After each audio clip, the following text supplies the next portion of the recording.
All right. Good morning, afternoon, or evening, all. Thanks for joining us today for Stable Stories. Stable Stories is a video series exploring the behind the scenes experiences, learnings, and insights of builders pioneering in the stablecoin industry. Today we have DeFi Dave of CAP, and he is going to be giving us some insights into what he's working on, his background, and anything else he feels like talking about in the next 20-25 minutes. Welcome, DeFi Dave. How you doing? Thank you so much, Dave. Thanks for having me on, and I'm doing great. We're both Daves, and we both have three-letter stable companies. We love to see it. Yeah, I love it. Dave's are ubiquitous in crypto. We both also belong to Dave Dow. Quick Dave shout out to Dow, Dave yep. Dow. Shout Yeah, out been Dave around for Dow. a long time. Yeah, if you're a Dave out there in crypto, let us know. We will get you into Dave Dow. It's been around Um, 4 years, actually. Almost I four know. years at this point. I was one of the like I was actually one of the guys who started it Oh, initially. you? Me too. Yeah. Yeah, BU David Hoffman, and I think there was one other person too that did it. Obviously, Yeah. a Dave something out there. No, we're definitely a Yeah, force to be reckoned with. yeah. We had our complete aside. We had the first official Dave Down meetup in Cannes this year. There was like 7 of us, and I think the guys are planning a another one for Buenos Aires later Cool. on this year. So if This is you're a in Buenos message. Aires, Message all day, Daves. Come through. yep, I like it. Cool. So yeah, basically we start off all of our episodes. Why don't you give me a little bit of a background on your journey in crypto? Like, how'd you get started, Mhm. and how did you end up at CAP? Yeah, so my journey started 8 years ago. I was a writer at an online encyclopedia, and one day it was like a Wikipedia, and one day we were like, "Hey, what if we were a blockchain Wikipedia?" And I just kind of got pulled into crypto, do that. And I mean, I heard about it before, but being absorbed in it in like such a manner, and I was able to just to take in so much information. Um, I mean, my background is like I studied like the political science, history, philosophy. So I comes from like that. I come from that background. So I really saw blockchain and crypto and Bitcoin as a tool of self sovereignty, and as a very liberating tool, as a very empowering tool in finance. I love when Eric Voorhees talked about this, compared the separation of church and state to the separation of money and state. I love that. I love that shit so much, and that's why I love Bitcoin. And it's funny because Bitcoin and stablecoins are so diametrically opposed to each other, but also like they share some of the same substance. So I was kind of pulled into it in 2017, and then in 2020, I DeFi Summer came along. I became DeFi Dave. I started writing. I've always been writing, obviously, and I started writing about DeFi because how I learn is through writing. That's how I kind of take in information and like I spit it out. I need input in order to have output. So uh DeFi Summer came along. It felt like kind of like a second birth in a way, like how people discovered Bitcoin and Ethereum for the first time. I discovered DeFi, and then from there, I went into Ethereum land. I joined Gelato as their first growth lead, got into the infrastructure stuff, and then I've always been close to Frax, just because Sam and Travis, they founded the Encyclopedia, Everpedia, and now it's IQ. But at the time when I was, working and living with them, they were like, "Oh, stablecoins are going to be the next big thing," and they started like thinking about and working on Frax. So I've always been like around stablecoins in that regard. And yeah, so like in 2022, I became a bit more involved in the Frax ecosystem. I started the Flywheel podcast. We did 131 episodes in 130 weeks, Wow. covering up. Yeah, we had like a lot. I love covering like up and coming people, like builders and crypto, whether they're personalities or built. Like I had, for example, I had Guardy Guard on before anybody knew him. I was the first person to Amazing. interview Alon from Pub.Fun. But yeah, and did a bunch of stuff for Frax with Flywheel. Then I moved on, did a lot of BD stuff for Redacted, now Dinero, leading the branded LSD initiative. It's really funny seeing the branded stablecoin of Mega ETH with Athena, because that was exactly our pitch to chains, but instead of a stablecoin, it was with ETH. And Yeah. so I feel like an idea is time. It only takes time for an idea for it to like have its proper time. And then I joined CAP in January of this year. And I've known Benjamin, the founder of CAP, since 2021 for my Gelato and Frax days, just partnering on stuff. He told me about what he was building with restaking, and I looked into it. And I've interviewed Sriram before from Eigenlayer, so I knew the power of restaking, but there wasn't really a use case for it yet. And when I looked into Cap, I was like, wow, this is the first real use case for restaking in a sustainable manner, and like actually, and it can actually using cryptoeconomic primitives to grow like protocol, like to grow protocols on chain. I think is beautiful. The Amazing. way Cap Yeah. does it, yeah. Yeah. So I have another question. I want to talk about your first stablecoin usage, but let's get to that later on. Let's just pull on that thread a little more. Explain to me the restaking mechanism in Cap, why it's different, and why you think it's the first Yeah. legitimate So use case. Cap uses restaking as a tool to allocate capital and protect users from downside risk. Now, what do I mean by that? So the Cap system has three parts to it. It's a three-pronged marketplace. And I love how it's three because three is the number of stability if you look it up. And so the three parts of it are you have users and they mint the stablecoin. So they mint cUSD with USDC. We'll have other payment stablecoins like PYUSD, Benji, Biddle, whatnot in the future. We have operators, and these operators are market makers, trading shops. They do this for a living. They generate yield for a living for themselves, for their LPs and whatnot. They're borrowing from the protocol, and we outsource yield generation to them. And then you have restakers, and think of this is like Renzo, EtherFi, Kelp. They have a lot of ETH and BTC restaked that are looking for yield opportunities, that are looking for things to restake for, and they underwrite the entire system. So how it works is operators and restakers, they come to some sort of an agreement. The operators will go to the restaker and say, hey, this is who we are. This is our strategy. And a lot of our operators that are coming into our system, they're regulated Wall Street firms. So think like Flow Traders, think IMC, Susquehanna. They're all going to be operators in our system. Then the restakers will go do their due diligence, and they'll come to a conclusion, and they feel comfortable. They'll delegate their capital to the operator, and that delegation is a vouch for the operator, and that delegation basically acts as collateral for the operator to access the Cap protocol. And so they get the delegation, they get the vouch from the restaker, and they go to the Cap protocol, and they take out a loan basically. Because remember, it's USDC backing cUSD, so they take out a loan in USDC, and they go and perform their yield strategy. So that yield strategy could be, something on chain, could be something off chain. But it's up to them to manage the loan because it's an over-collateralized loan akin to an Aave market. So they go, they do the strategy, they earn yield, and then they pay back the loan from the protocol. So they're paying users, the staked cUSD APY. They pay that. They pay premium fees to the restaker, and that could they come up with that like off chain. So they could be 2% or 4%. Depends. They figure that out themselves. And then this is a kicker, Dave. All the money they keep, they make at no cost of capital. Because remember, they didn't have to put anything up in order to access the protocol. Yeah. So they love it because they have no cost of capital. They can just grow their book a lot easier in a much more frictionless manner than before. Restakers love it because they actually have sustainable real yield for restaking for the first time. And I like to say the PMF for restaking is yield. And users love it for two reasons.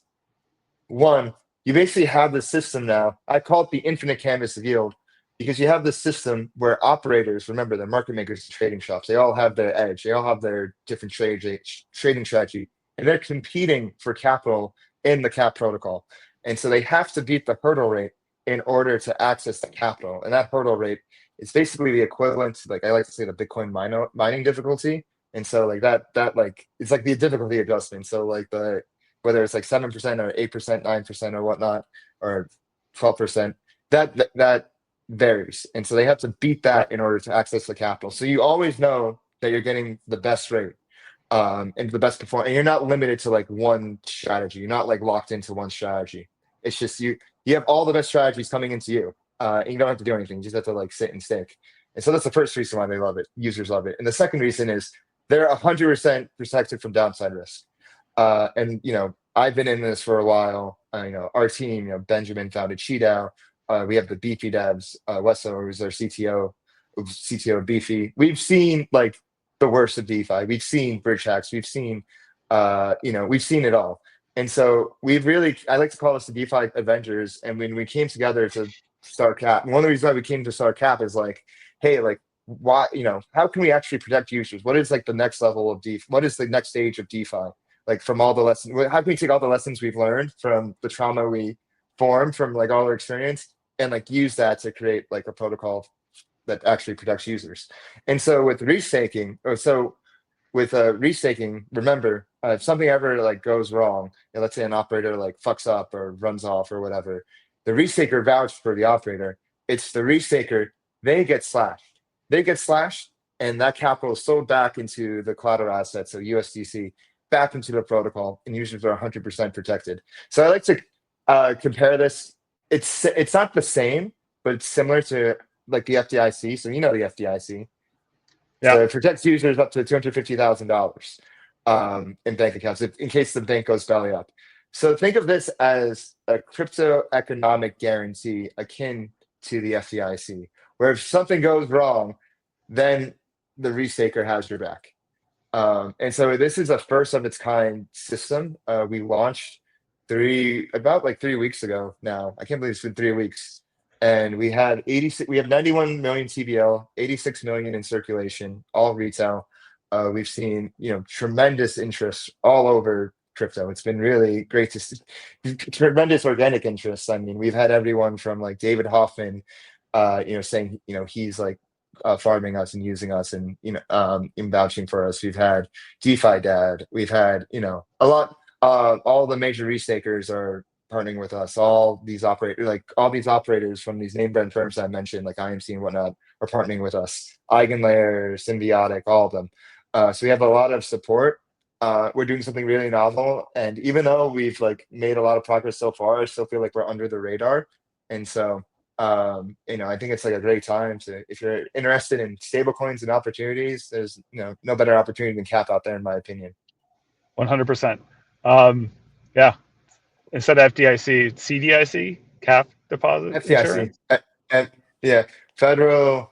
No. The Sorry, federal. I was making a terrible joke. You should call it like Okay. CDIC, cap deposit Yeah. insurance. Yeah. It's kind of like it's like a commercial FDIC, because like the FDIC is like a government grant. It's like from the federal government. It's like Yeah. something from the Department of Treasury. What restaking is kind of like a commercial agreement saying like, hey, we'll like underwrite and protect you. Yeah, for sure. Yeah. So And yeah. so, could you walk me through a little bit, like, where you feel like the excitement for this model of competitive yield generation is coming from, relative to the way that a typical yield generation program would work on other protocols or in crypto generally? Like, what is the unique novelty point in contrast Yeah. to how things are being done right now?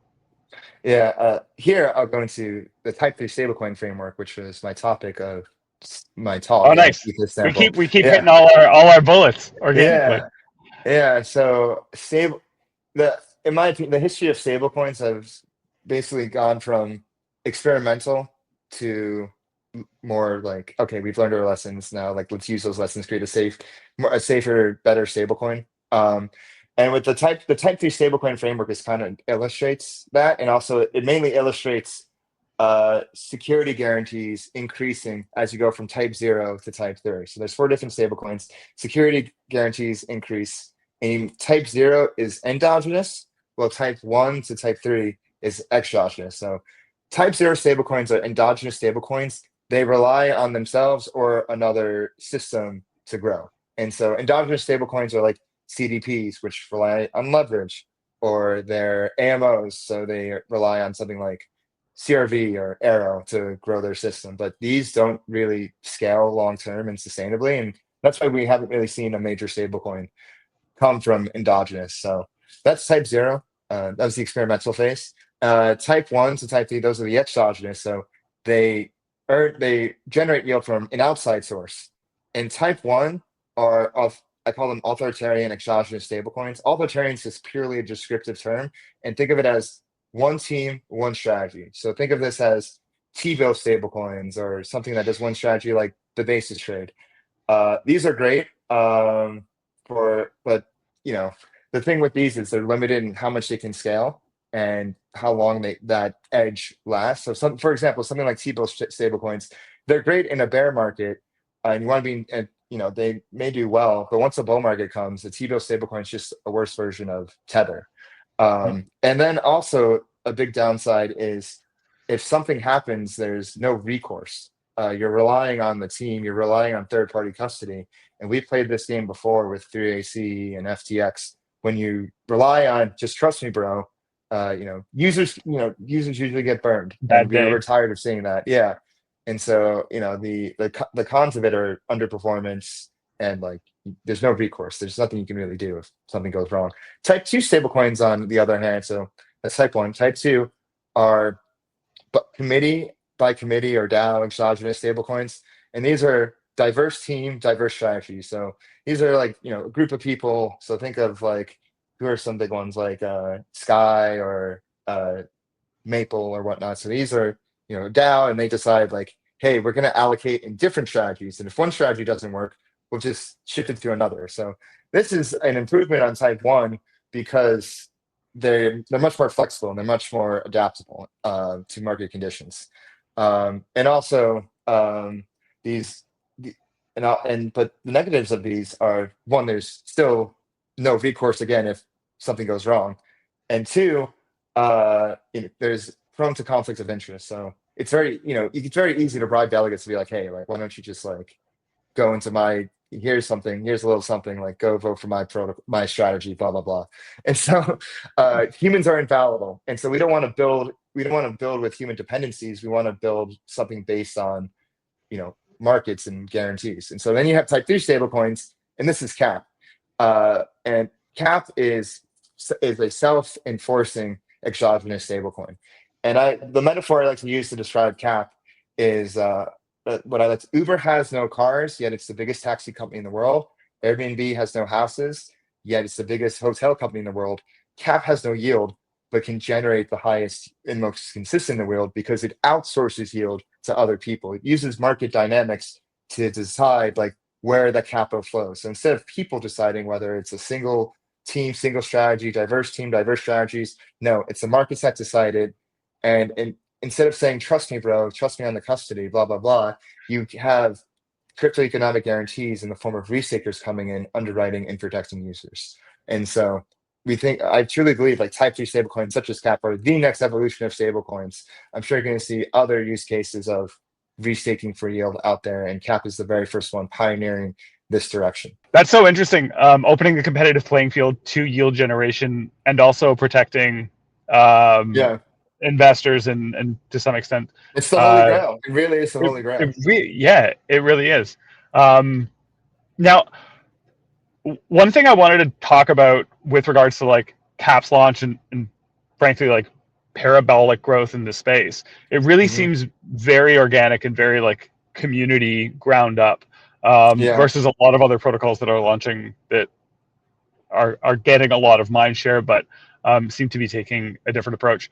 How much of um, your strategy was pre-tilling the community, getting things set up, doing outreach? Like, what was the thought around What that? do you Um, pre-telling? What do you mean pre? like building relationships, talking about like Hmm. getting out there and making that ethos known, versus it Yeah. happening organically as a function of the behavior of the protocol itself. Yeah, I think there's a few things that came into our growth. I think we did an excellent job with our education and outreach early on. Coming out with explainers such as like a gentle introduction to cUSD. We wrote the Type 3 stablecoin framework, which was published in the Stanford Crypto Journal. We've been out at conferences, and especially leading up to our launch, we really pushed the pedal to the metal with announcements with our partners. One thing I did was, you remember the Libra announcement like 6 years ago when they had like the whole Yeah, Libra consortium? I wanted to do something similar where it's like the cap ecosystem stakeholders just to show all our operators and all our restakers in one circle. And that was, I think, there's different ways to do like a marketing and outreach strategy, and this was more just purely like leaning on our partners to get the word out there into their channels, to get the word out about like, oh, cap's launching soon, like this is who we're associated with. And I think there's like a few things that plays into it. I think first, the protocol speaks for itself. I mean, I explained it here, but when people like actually look, take the time and effort to look into it and read into it, it's like, oh, there's like, something substantial here, and there's a lot of potential to change stablecoins as we know it. So that's first and foremost. Um, Second of all, I think, we've done a good job as a team, hitting different types of audiences. So I'm really good at, talking to the retail DJ kind of audience. We have our head of research, Jay, who's really good at talking to the research head kind of audience. We have Benjamin, our founder, who's talking to institutions and VCs and LPs and all that. Then we have our devs talking to them. So we hit demographics very well in that regard. And then outside of like organic interest and getting the right team of, also I'd say like getting the right investors that are aligned with you. And we've had great investors with us, supporting us so far. Like in our seed round, we had Franklin Templeton lead it alongside Triton, formerly Kraken, with all our operators and like all our restakers participating in that as well. So getting alignment there. And then in terms of go to market, constructing our CAPS Frontier program. So our CAPS Frontier program is our points program. Frontier was actually the name of like the first release of Ethereum, like the first like update of Ethereum. So wanted to give credence to Ethereum there. And so with our CAPS Frontier program, it's very simple. We know what actions we want to incentivize for. And so to earn CAPS, all you have to do is hold cUSD. If you're holding stake cUSD, you're not earning any caps. You have to hold cUSD first. And that was like, the first part. Now we're integrated in like Pendle and Morpho and all that. And so we now give people the opportunity, if they want to speculate on caps, they can go do it with the YT token. If they want to just stack yield, actually just today, our PT for stake for both cUSD and stake cUSD have come out on Pendle, so you can go and loop there, and obviously you can loop like stake cUSD. So there's like a lot of different cool things you can do with cap that are like pretty standard. And it's funny, I feel like I learned a lot. Even though I've been in DeFi, I learned a lot about Pendle just because I kind of had to. It's just funny how that works. And I was like, oh wow, Pendle's like really cool, yield tokenization and all that. It's amazing how many incredible projects there are out there that you don't really like. You're always aware of, but you don't really get a chance Yeah, to you fully never really have a grok until reason you to have until to you have use to them, right? use it. You're like, Yeah, oh wait, I wish I'd known about these yeah. things 2 years ago. Yeah, so Um, I don't think there's like a magic bullet when it comes to like marketing or like go to market or anything. I think each project has like a different formula of success.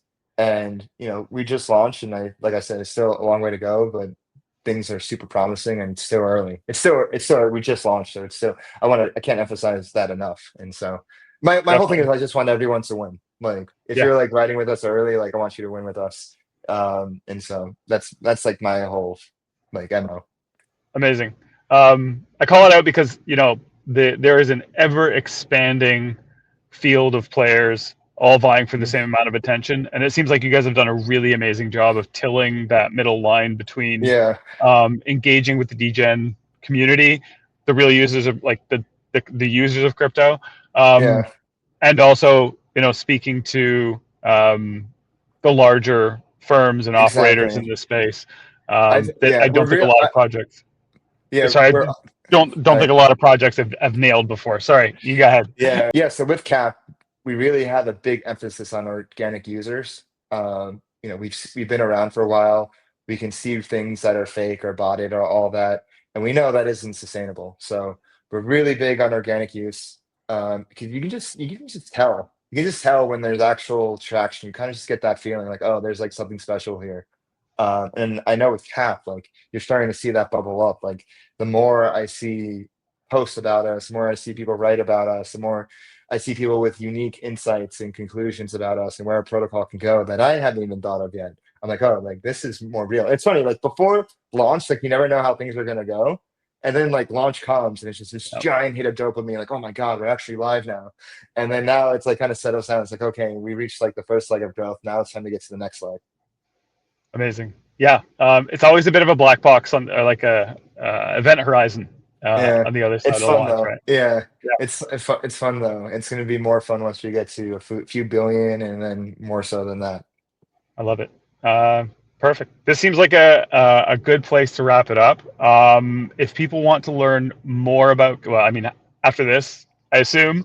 People Yeah. go and learn more. Where do they go? Yeah, you can go to our website, cat.app. Follow us on Twitter at capmoney underscore. Join our Discord. You can follow me on Twitter at DeFi Dave 22. I'm addicted to my phone, so if you tweet at me, I'll see it and you'd be like, hey, I watched your podcast. I'll be like, oh, what's good? So yeah, we're around. If you have any questions, let us know. And the best way to get involved was just go swap for cUSD and hold it. Awesome. Yeah. Perfect. We'll put the links in the show notes too, so Mhm. people can see them. Yeah. Dave, this has been a pleasure. Thank you for joining. Yeah. Thanks for letting me yap. Hope to see you soon. Anytime. Cheers. We'll talk soon. Peace.